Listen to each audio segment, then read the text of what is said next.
মানে যে লোকটা চালাতে শিখছে এটা সে ভুল করছে। আমি পার্সোনালি ফিল করি, যদি ওর চাকরি না হয় এটাতে, কি না হয় ওর? যদি ওর চাকরি না হয় এটাতে, যদি ওর বিজনেস ব্যবসা কাজ কর্ম যদি এটা তার কোনো মানে নলেজ গেদারিংয়ে যদি কাজে না আসে, তাহলে সে যে চালাই সেটা শিখছে সে ভুল করছে। এটা প্রয়োজন হওয়া উচিত, কি হওয়া উচিত? শখ হওয়া উচিত না, এইটা প্রয়োজন হওয়া উচিত। এটা স্ট্যাটাস হওয়া উচিত না যে iPhone status, Samsung Galaxy note status, ওই গুগল ফোন স্ট্যাটাস। হ্যাঁ, এটা স্ট্যাটাস হওয়া উচিত না, এটা প্রয়োজন হওয়া উচিত। কি হওয়া উচিত? প্রয়োজন হওয়া উচিত। আল্লাহ আমাদেরকে বোঝার তৌফিক দান করুন। প্রশংসা আল্লাহ তাআলার, যিনি আসমান হতে বৃষ্টি বর্ষণ করে এই জমিনকে উর্বর করে, যা থেকে ধনী দরিদ্র, সুস্থ অসুস্থ, কাফের মুশরিক বেঈমান মুনাফিক মুমিন সবাই আহার বা অন্ন উৎপাদন করে সেটা খেয়ে পরে বেঁচে থাকি। আলহামদুলিল্লাহ। অসংখ্য দুরূদ ও সালাম নাযিল হন মুস্তাফা সাল্লাল্লাহু আলাইহি ওয়াসাল্লামের উপর, যার পরে এই পৃথিবীতে আর কোনো নবী রাসূল আগমন করবেন না। সবাই বলে আল্লাহুম্মা সাল্লি আলাইহি, আল্লাহুম্মা বারিক আলাইহি। দেখেন, এই ক্যামেরাওয়ালাদের প্রতি আমার খুব মায়া লাগে। কেন মায়া লাগে? এদেশের গায়কের যখন কিছু চুরি হয়, কমাই দিত ওটা। আচ্ছা, কমায় না থাকে, আমি সরে যাচ্ছি। এদেশের কোনো গায়কের যখন কোনো কিছু চুরি হয়, গায়ক ফেসবুকে স্ট্যাটাস দেয়, থানায় গিয়ে মামলা করে, পাড়া প্রতিবেশীর সাথে আফসোস করে।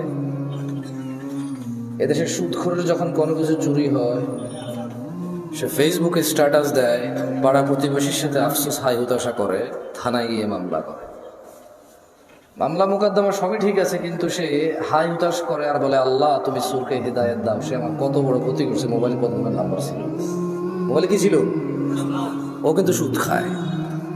মানে ও চোরের হেদায়েত চায়, নিজের হেদায়েত চায় না। ওর কাছে চুরিটা হচ্ছে গুনাহ, এটার হেদায়েত লাগবে। সুদ গুনাহ না, এটার হেদায়েত লাগবে না। এই হিসেবে সিগারেট খোর মনে করে গাঁজাখোরের চাইতে ভালো, গাঁজাখোর মনে করে মদ খোরের চাইতে ভালো, মদ খোর মনে করে হেরোইন চাইতে ভালো, হেরোইন খোর মনে করে টিকটিকির লেজ খাওয়ার চাইতে ভালো। আমার মতো জামশেদ মজুমদার হুজুর মনে করে দাড়ি টুপি রাখা সব চাইতে ভালো কাজ, কিন্তু মানুষের সাথে দুর্ব্যবহার করা খারাপ কাজ না। মাইক্রোফোনে এসে আসা লোকগুলো আমরা যখন পরামর্শ দিই মানুষকে, আমরা ভুলে যাই আল্লাহ বলেছি ইয়া আইয়ুহাল্লাযীনা আমানু, হে তোমরা যারা ঈমান এনেছো, লিমা তাকুলুন, এমন কথা বলো কেন, মা লা তাফআলুন, যা তোমরা করতে পারবা না নিজেরাই। কাবুরা মাকতান ইনদাল্লাহি আন তাকুলু মা লা তাফআলুন, নিশ্চয় আল্লাহর কাছে ঘৃণিত কাজ হচ্ছে এমন কিছু যা তুমি অন্যকে বলো কিন্তু তুমি নিজে করো না। কেমন? এখানে প্রত্যেকটা রুগী চায় ডাক্তারের হিদায়েত, ডাক্তার চায় যে ম্যাজিস্ট্রেট তার পরীক্ষার নকল ধরেছে তার হিদায়েত, হুজুর চায় মাহফিল কমিটির হিদায়েত কারণ টাকা কম দিছে, মাহফিল কমিটি চাই হুজুরের হিদায়েত, টাকা কন্ট্রাক্ট করা ছাড়া আসতে চাচ্ছে না। কেউ নিজের হিদায়েত চায় না, অন্যের হিদায়েত নিয়ে ব্যস্ত। লা হাওলা ওয়ালা কুওয়াতা। এমন অবস্থা এখানে মানুষকে, যেখানে আমি সবসময় অন্যের ভালো চাই, নিজের ভালো চাই না। এবং অন্যকে আমি বলি আমি তোমার ভালো চাই, এটা তুমি বিশ্বাস করো, আমি কিন্তু নিজের ভালোই চাই না, আপনারা যে ভালো চাই এটা বিশ্বাস করতে পারবো। যাই হোক, তারপরে এখানে তো ভালো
করলাম এইবার তো চুপ থাকা যায় না, তো ফরজ হয়ে গেছে। মানে একটা নেতা পাওয়ার অভয় দেয়। এবার আল্লাহকে কি জবাব দেন? যখন যেখানে নেতা, যেখানে ক্ষমতাশীল মানুষ বলে যে আমরা অন্যায় প্রতিবাদ করতে হবে, উনি এখানে বুঝলাম মাইক ধরে বলছে যে ওনার বেয়াদবি হয়েছে, আমার না আমি বলতাম না, উনি বলছে আপনার প্রতিবাদ করতে হবে, সত্য বলতে হবে সদা। চিন্তা করলাম এখন যদি না আপনি কি জোনাটা বলা যায় না, এই বলতে চুপ থাকেন, আদালত আমি বলতাম বন্ধ করতে বলছি।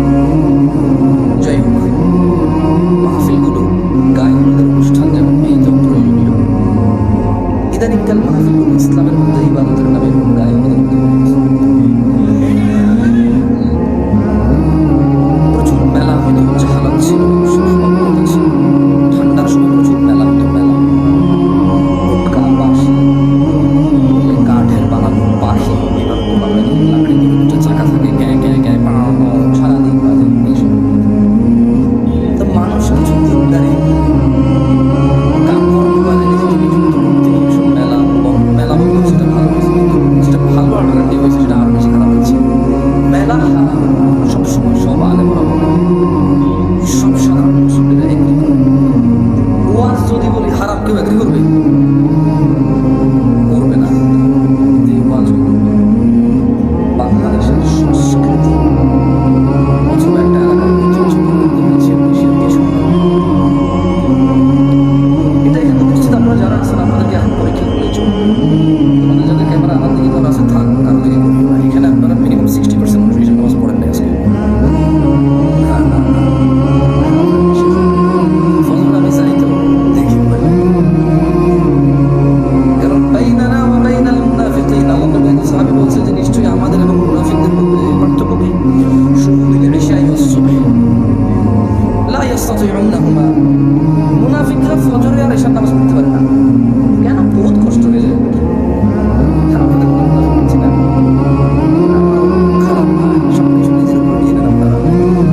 আমাকে এখানে আনছেন কথা বলার জন্য, আমার কথা বলছি, আমার সব কথা ভালো লাগবে না। কিছু আমি ধার উদ্ধৃতি দিই, হয়তো অপ্রাসঙ্গিক হয়ে যেতে পারে, মানুষ।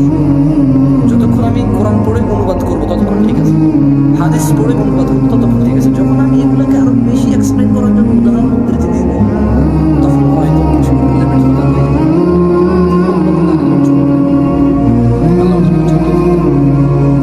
এখানে আপনারা কি এলাকার মানুষজন বাঁচাইতে আসছেন নাকি জান্নাতের পথ সহজ করতে আসছেন? আসলে কি গত বছর বাজে আসেন না আপনারা? তো এই গত পুরো 1% তো 2023 সাল থেকে 24 তো নামাজ পড়ার নেই, তখন জুমা পড়ছেন না, ঈদের নামাজ পড়ছেন। এই আমি চিন্তা করি বলতেছি, এর আগের বছর বাজে আসেন না, এখন একটু শুনে পারেন কথা। আমি যে এখন 40 বছর কাউকে দাঁড় করাই, তার জীবন সে 20 বছর পর শুনছে, মিনিমাম 20 বছর সে শুনছে, মানে এরকম উপস্থিত হয়েছে মিনিমাম। কিন্তু এই 20 বছর ওয়াজ শুনে সে এখন একটা সূরা মুখস্থ করতে পারে না, মানে এই বছর থেকে সে কিছু নিতে পারেনি। আগামী 200 বছর যদি এরকম ওয়াজ শুনে কিছু কুফরের মধ্যে পার্থক্য হচ্ছে নামাজ ছেড়ে দেওয়া। তো কাফের আর মুসলমান তো বিয়ে টেকে না। বাইনাল আবদি ওয়া বাইনাশ শিরকি ওয়াল কুফর তারকুস সালাত। বান্দা শিরক আর কুফরের মধ্যে পার্থক্য হচ্ছে নামাজ ত্যাগ করা। বেনামাজি নামাজি যদি বউ জামাই হয়, টিকবে না তো থাকবে না, এই সংসার। খুব সিম্পল লজিক। আপনি যেদিন হাদিসকে এইভাবে দেখবেন, ওই দিন আপনি মাফ হতে পারবেন, আদারওয়াইজ ওয়াজ শুনতে পারবেন, জুমায় যেতে পারবেন, খুতবা শুনতে পারবেন, কিচ্ছু না। আর আমার মতো লোকজন নিয়ে এসে, আমার থেকে উন্নত লোকজন নিয়ে এসে করতে পারবেন, প্যান্ডেলে জায়গা হবে না, মানুষ কাঁপায়া দিছে, ফাটায় দিছে, কিছু ঠিক কিনা? ঠিক কিনা? যতবার ক্ষমতা ততবার ঠিক করবেন আপনারা, অভ্যাস হয়ে গেছে।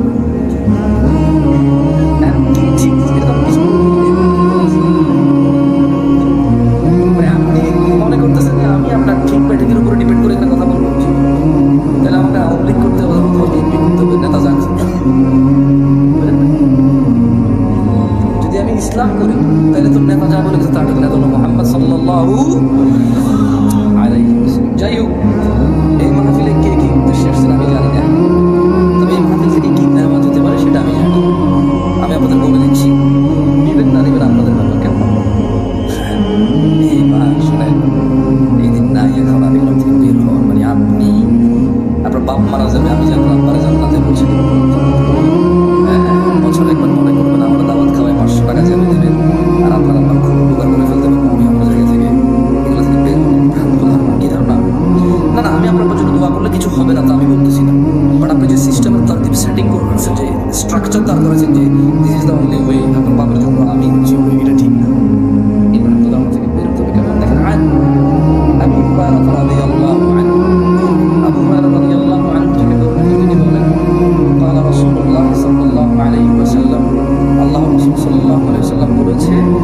মান সালাকা তরিকান ইয়ালতামিসু ফীহি ইলমান, যে ব্যক্তি জ্ঞান অর্জনের জন্য পথ চলতে শুরু করলো, সাহহালাল্লাহু লাহু তরিকান ইলাল জান্নাহ, আল্লাহ তার জন্য জান্নাতের পথকে সহজ করে দেবেন।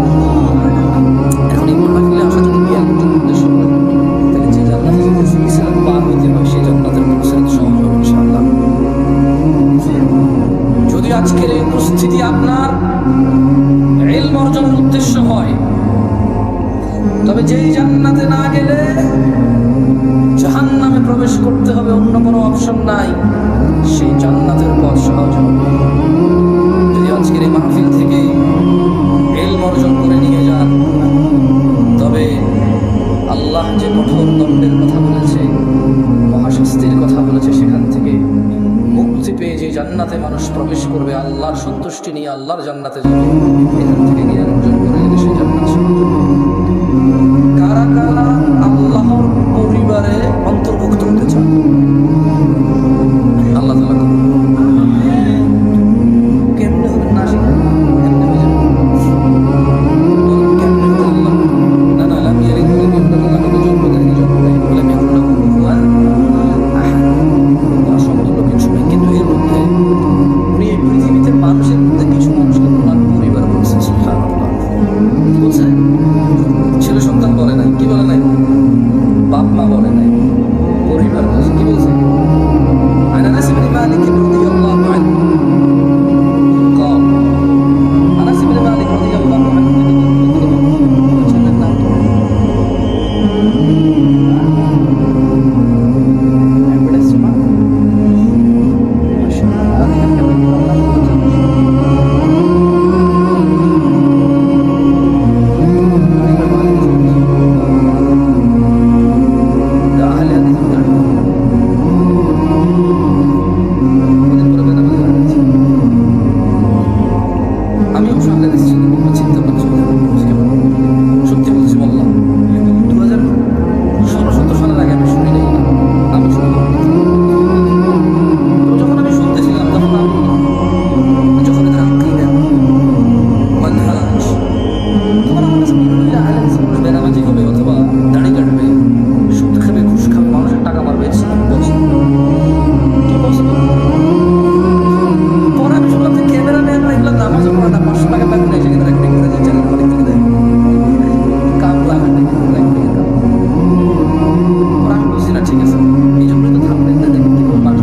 ইসলাম যত কিছু আদেশ করছে, মুসলমানদের বর্তমানে কাজ হয়ে গেছে সবকিছুর বিরুদ্ধে চালু করা। ওয়াল্লাহি যদি শুকর খাওয়া হালাল হতো, কেউ শুকর খেত না, গরু খেত সবাই।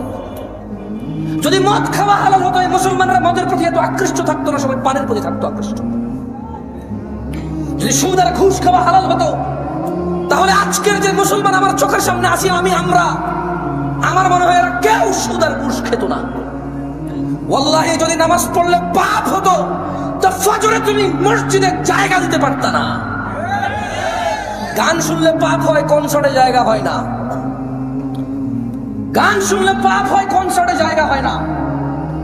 সিনেমা দেখলে পাপ হয়, ইন্টারনেটে মিলিয়ন বিলিয়ন্স ভিউ হয় ওইটার। বাবা মায়ের সাথে বেয়াদবি করলে পাপ হয়, কোন সন্তান তার বাপ মায়ের কথা শুনে না। একটা সামান্য মেম্বার টাকা খরচ করলে হওয়া যায়, কি আগের যুগ আছে সম্মানও তো। আমি রাজনীতি বক্তব্য দিচ্ছি না, ফ্যাক্ট বলতেছি, নিজের উপরে নিয়ম না কেউ। আমি রাজনীতি বুঝি কম তাই বলি না। আমার শত্রু বানায় শুধু শুধু নিজের শত্রু বাড়ায় না। আমি নিরীহ মানুষ, মনে আপনার কষ্ট জানে শুধু ব্যাস। আমারও ইনশাল্লাহ কিছু করতে পারবো না, আমি পারবো না। আপনাদের যা করবে যদি কিছু হয় ওটা আল্লাহ তাকদিরে আছে, আমার হবে, আপনার হইলে ওটা আল্লাহ তাকদিরে আছে, তাই দ্যাটস ইট। আমি ভয় পাই না তা না, এই জন্য আরো অনেক কন্ট্রোল করে বলতেছি। তো এই জন্য দেখবেন বাবা মায়ের অবহেলা। ওরা যদি খালি ইউনিয়ন চেয়ারম্যানে বলে ওকে বলিস তো একটু দেখা করতে, লুঙ্গি কোনটা পড়বে এই টেনশনে পড়ে যাবে, যাইতে হবে রে। ওর বাপ মা ওকে ডেকে পাঠাইলে বলে যে আসতেছি, বলে দিস পরে আসতেছি। আমার একটা জিনিস বিবেচনা করে দেখলাম, যত কিছু আল্লাহ তাআলা হ্যাঁ করতে বলেছে তত কিছু আমরা অনীহা করি। উনি বলেছে বিয়ে করো, 2টা 3টা 4টা পছন্দ মতো তৌফিক অনুযায়ী। আমরা প্রেম করি 2টা 3টা 4টা সিম দিয়ে। আপনি দেখেন উনি বলছে বিয়ে করো 2টা 3টা 4টা, আমরা করি প্রেম 2টা 3টা 4টা। উনি বলেছে মুহাম্মদ সাল্লাল্লাহু আলাইহি ওয়াসাল্লাম বলছে তোমরা বেশি বেশি বাচ্চা কাচ্চা নাও, তাহলে আমার উম্মত ভারী হবে, কিয়ামতে আমি বিশাল এক জনসমুদ্র নিয়ে ইনশাআল্লাহ জান্নাতে প্রবেশ করব। আমরা বলি একটা যথেষ্ট। কয়টা যথেষ্ট? একটা যথেষ্ট। উনি বলেছে বিয়ে করো রিজিক বাড়বে, আমরা বলি আগে চাকরি বাকরি এস্টাবলিশ হয় তারপরে বিয়ে। এভরিথিং উল্টা। উনি বলেছে মেয়েরা মোহর পাবে, আমরা নেই যৌতুক। তুমি দেখছো? একটু চিন্তা করে দেখো না। উনি বলছে দাড়ি রাখো, আমরা কাটি। উনি বলছেন নখ কাটো, আমরা নখ এত লম্বা রাখি। তুমি বুঝতেছো না ভাই, আসলে এটা ও নখ রাখার শখ না, জাস্ট আল্লাহর বিরুদ্ধাচারণ করা, রাসূলের বিরুদ্ধাচারণ করাই হচ্ছে ওর উদ্দেশ্য। ওর জীবনের একটা এইম হয়ে গেছে। এই যে এখানে দাড়ি কাটা মানুষগুলো বসে আছে, ওরা যদি বলা হয় এই দাড়ি যদি তুই না কাটিস ভাই তোর কি লস, একটা লস দেখাইতে পারবে না। কয়টা লস দেখাইতে পারবে না? একটা সিঙ্গেল লস দেখাইতে পারবে না। ওরা যদি সাইন্টিফিকলি ডাক্তার, আমি তো ডাক্তার না, তবে এখন সাইন্টিফিকলি ডাক্তাররা যে দাড়ি কাটার কতগুলা ক্ষতি, আমি একটা আর্টিকেল পড়তেছিলাম, 17টা ক্ষতি আছে দাড়ি কাটা। কয়টা ক্ষতি? এর মধ্যে হরমোন কমে যায়। কি কমে যায়? মানে বাচ্চা কাচ্চা হওয়ার চান্সেস কমে যাবে, কারণ দাড়ি থেকে নাকি, দাড়ি যেটা দিয়ে উঠে, মানে দাড়ির যে গোড়াটা দেখছেন সাদা সাদা থাকে না, ওটা নাকি মানুষের হরমোন গ্রোথ ভালো রাখে, মানুষের স্কিন ডিজিজে অনেক হেল্প করে দাঁড়িয়ে। সুবহানাল্লাহ। আমরা তো এত কিছু মনে করে রাখি না, সুন্নাহ হিসেবে রাখি। আলহামদুলিল্লাহ। কি হিসেবে রাখি? হরমোন আর স্কিনের জন্য রাখি না, জান্নাতের জন্য রাখি। আল্লাহ কবুল করুন, আমিন। সো যে নিয়ত অনুযায়ী পাবে। ইহুদিন আসাল্লাহ এখন দাড়ি রাখে কেন? হরমোন গ্রোথ ভালো রাখার জন্য, স্কিন প্রোটেক্ট করার জন্য। আমরা রাখি জান্নাতে যাওয়ার জন্য। তো আমরা চিন্তা করলাম যে মসজিদে মানুষটাই কনসার্টে কেন মানুষ? কারণ মসজিদে আসতে বলা হয়েছে এই জন্য আসে না, কনসার্টে যেতে নিশ্চিত করছে এই জন্য যায়, নাথিং এলস। আচ্ছা, শীতকালে সব মানুষ জ্যাকেট, কুর্তা, পাঞ্জাবি, জুব্বা, তারপর হচ্ছে চাদর, তোয়ালা, কানটুপি, নাকটুপি, মাস্ক, হাত মোজা, পা মোজা সব কিছু দেয়। কারো কাছে অত্যাচার মনে হয় না এটা, কিন্তু যখনই পর্দা করার জন্য শুধু বোরখা পড়তে বলা হয় সবার কাছে অত্যাচার মনে হয়। শীতকালে মহিলারা সৌন্দর্য দেখাবে না কেন? ওয়াই? তখন কি ওদের স্বামীর সাথে থাকা লাগে না? তখন কি ওদের বয়ফ্রেন্ডরা ছুটি নিয়ে নেয়? তখন কি ওদের বিবাহের জন্য আসা বন্ধ হয়ে যাবে? তো তবে শীতকালে কেন গা ঢাকে? কারণ ঠান্ডা লাগে তাই ঢাকে। গরমকালে কেন ঢাকে না? ঠান্ডা লাগে না তাই ঢাকে না। আল্লাহ বলেছে ঢাকতে, তাই ঢাকে না। মুসলিম সমাজের বাবা মায়ের ছেলে সন্তানের, আমার আপনার সবার একটা এইম হয়ে গেছে, যেটা আল্লাহর নবী বলছে ওটার উল্টাটা করো। ওটার কি করো? উল্টাটা করো। আল্লাহ আমাদেরকে বুঝার তৌফিক দান করুন। যে এখান থেকে বলেছিলাম যে পৃথিবীতে জমিনে আল্লাহর পরিবার রয়েছে। কি রয়েছে?